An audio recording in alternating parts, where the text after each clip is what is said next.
নমস্কাৰ। এটা কথা আপোনালোকে জানি থওক, আপুনি যদি ক'ৰবাত ক্লাৰ্ক হিচাপে কাম কৰি আছে, অফিচাৰ হিচাপে কাম কৰি আছে অথবা ছাৰ্ভেণ্ট হিচাপে কাম কৰি আছে, গভৰ্ণমেণ্ট জবতে হওক, ইনষ্টিটিউট হওক, কোম্পানী হওক, তাত যদি কাম কৰি থাকোঁতে আপুনি যদি any book, electronic record, paper, writing, valuable security or account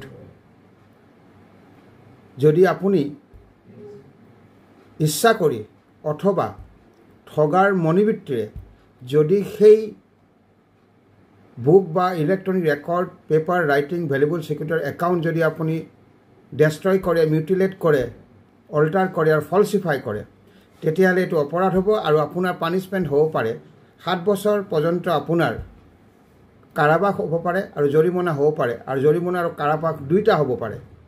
এটা কথা মনত ৰাখিব, এনেকুৱা ধৰণৰ অপৰাধবিলাক কিন্তু বেইলেবল অফেন্স। মনত ৰাখিব। নমস্কাৰ।